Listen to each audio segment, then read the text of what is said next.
Namaskar. You see, laws are very good. Laws of the land are very good because that disciplines the society. But when laws are used for political purposes, laws are used by politicians to ensure that they come back in power, then that is gross misuse of law, and that law which was meant for the common people, you and me, that law is used against you and me. That's what we will discuss today. Let's discuss law and let's discuss how law has been misused. Let's get right into the show. You know, I was speaking to a politician who told me that, listen, and that interview is there with me, so you can actually go and watch that interview, where the politician said that, to kya hua? We compromised a little because we wanted to get our prime minister. So we exposed some corruption. Exposed corruption matlab, they ensured that those corrupt people were under the radar of ED, IT and central agencies. Why? For the larger good of the society. Why? Because they believe their prime minister is the larger good of the society. So we exposed. So blatantly telling me that they used law to ensure that they met with their purpose or they met with their needs. There was some other politician who had told me, you know what, we will teach them a lesson. They ditched us, we will also ditch them, we teach them a lesson. You see, was law meant for all of this? Was law meant for the politicians to be protected from the people of this country? Is that why law was meant? See, look at it. Look at it this way. Today, police, enforcement agencies, investigating agencies are actually protecting the politicians from the people of this country, literally. So, you are corrupt, you join a particular political party and you get a clean chit. And then you can't, talk anything against that particular person. You are corrupt, or you take money or you launder money till such time that you are in the opposition, there is a problem. But when you are part of the government, no problem. Everything is okay. Everything is okay. You talk against a particular leader, or you talk against the government, and you have agencies knocking on your door. So who are these political parties, these tools of law, the judicial system? Who are they protecting? Are they protecting us against the bad men, or are they protecting the politicians against us? Are they protecting the politicians? This is the question I want to ask tonight, and I'm going to tell you a few things which I'm sure will be very interesting for you to know. You know, this entire thing about ED. You know why ED is so fearful? People are scared about ED.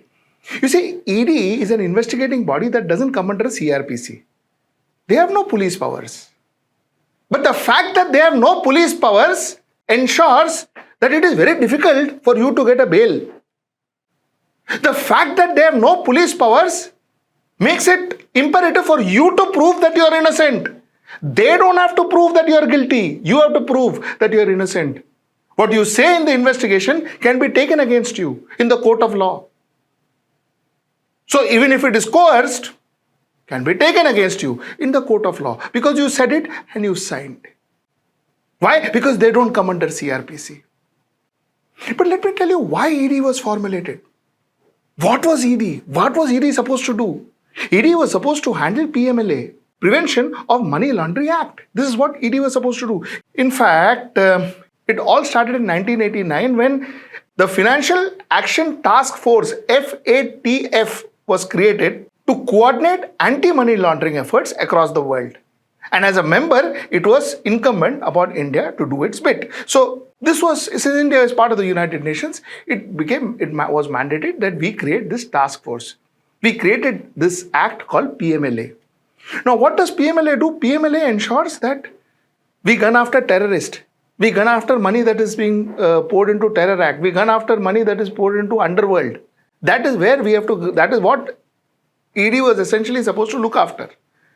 So the laws were very stringent. The investigation was completely favoring the investigation body. So it was slightly one-sided. This is my opinion. It was slightly one-sided. And ED enjoyed all these rights. Now, this was fine till such time that you are focusing on terrorists. This was fine till such time that you are focusing on underworld, international money laundering. It was fine till you are focusing. But then these politicians looked at it and said, "Arey, ye apne ko use ho sakta hai yaar." Which other law where you can pick up an opposition, put him behind bars and let him stay there till such time, 1 year, 1.5 years, 2 years. Till then, he's over. His political career is over, his spirits are over. Which other law? So our politicians said that, "Arey, good idea, yaar. Let us use this law." And believe me, if you are going to think that I am going to talk about Narendra Modi or Amit Shah, they didn't do it. It is UPA who did it. It is Mr. Chidambaram who was the forerunner for it. It was Mr. Chidambaram who was so excited about PMLA and how he could gather, how he could make it more and more stringent. It is Mr. Chidambaram. You see, there was an amendment in 2009 where criminal conspiracy under section 120B of the Indian Penal Code was added in PMLA, scheduling among the various other offences. This has over the years allowed ED to enter any case where a conspiracy is alleged, even if the principal offence is not part of the PMLA schedule. So now their power started growing. Why again? Because getting bail in a PMLA ED case was very difficult. So politicians says, give him power. Our enemies can be put there. 2009 amendment, 2012, the PMLA, 2012 again, UPA government. 2012, the PMLA was amended to move the Prevention of Corruption Act 1998 to Part A of the status scheduled from Part B. This is a significant move as it applied stringent bail conditions on those accused of corruption. Stringent bail condition. Now, are you actually telling me that all this was done because the politician wanted corruption to get out of India? Go out of India? No. It was not. It was so that they could use this against opposition. Now, let me tell you, while we say that UPA started it, but UPA didn't use it the way Mr. Narendra Modi and his government used it. UPA used it in a limited format. NDA, Bharatiya Janata Party, came and used it left, right and center, and they are using it currently. Left, right and center. If you are against the government, the next day ED knocks. If you are standing against them in an election, next day ED knocks. If you say something against the government, next day ED knocks. If you are popular and you are gaining popularity and that popularity affects the government or Bharatiya Janata Party, next day ED knocks. And once you get in, that's it. You are in. It is very, very difficult for you to get out on a bail from the enforcement directorate. Very difficult. So, Bharatiya Janata Party came and used it rampantly. You see, law, I told you, and how law was used. Let me tell you about another law. Another law that I want to talk to you about is UAPA. UAPA, it aims to effective prevention of unlawful activities, associations in India. So, UAPA was supposed to look at unlawful activities by associations in India, primarily terrorist. So UAPA was important. Now what happens in laws like this? Even the judge, even the judiciary, they give bail very cautiously because UAPA is of national interest. Normally, terrorists are put under bars for UAPA, terrorist. Now, this act was amended. In 2004, they added Terror Act to the list of offences of banned organization for terrorist activities under which 34 outfits were banned. So, with banned organization, they also put in Terror Act 2004. And in 2019, the Bharatiya Janata government in August cleared the Unlawful Prevention Amendment Bill 2019 to designate individuals as terrorists on certain grounds provided by the Act. You see, UAPA was bothered about organizations, terror groups. That is what UAPA was bothered about. So UAPA arrests were made on terror groups, terrorist organization. 2019, mind you, when I say that, what I also am saying is, therefore, judiciary was very cautious.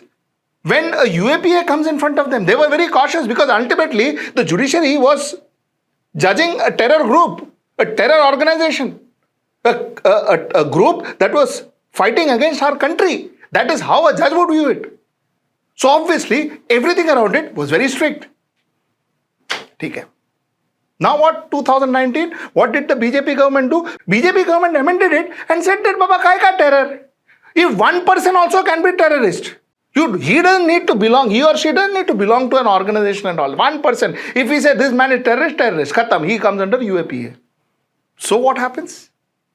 A journalist could be picked up and put behind bars for terrorism. There are so many journalists who were tried under UAPA.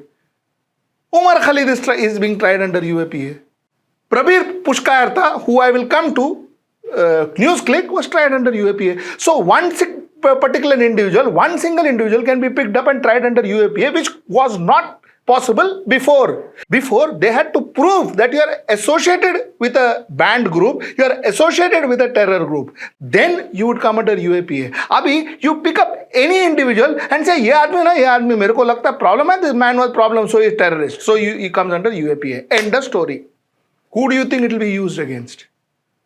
More than terrorist, I believe, my opinion, it was used against people who were dissenting the government, who are not agreeing to the government, or who government did agree to them. They were the people who were UAPA was applied on. Journalists, for crying out loud. Journalist. So that's another law that I wanted to talk to you about. You see, the point that I'm trying to say here is, in the process of calling oneself nationalist, saying that, listen, I am going to protect you. I am going to protect you in the concept of I am going to protect you. What you are technically doing is technically ensuring that the politician protects themselves. You know, there is an old African saying that the sheeps all their lives were worried about the fact that the wolf will kill them. End of the day, the shepherd cut them and ate them. This is what is happening. We have been shown laws, we have been shown amendments saying that this is all to protect you, but end of the day, all these laws are used against us, are used against our rights, are used against our democratic rights. That is what we see, and that is why I wanted to do this editorial. That is why I wanted to do this editorial. I will end my editorial with 2 or 3 statements by the Supreme Court yesterday. This was basically when they were addressing Prabir Purkayastha's case. The Supreme Court said that there is no hesitation in the mind of the court to reach a conclusion that a copy of the remand application in the perpetrated exercise of communication of the grounds of arrest in writing was not provided to the accused, appellant, or his counsel before passing the remand order dated 4th October 2023, which the arrest and the subsequent remand of the appellate. As a result, the appellate is entitled to a direction for release from custody by applying the ration of the judgment rendered by this court. This is what the court said. You are arresting somebody, you are accusing him of UAPA, and a copy of remand is not given to him. He or his lawyer he doesn't even know what he is defending. How fair is that? And where is our law and order getting? We are the country who claims to have given a biryani to Kasab so that, we in front of the world say that, listen, we follow our law and we follow our law to the T. We are the people, and here our own people, they say, were not even given a remand copy. How fair is this?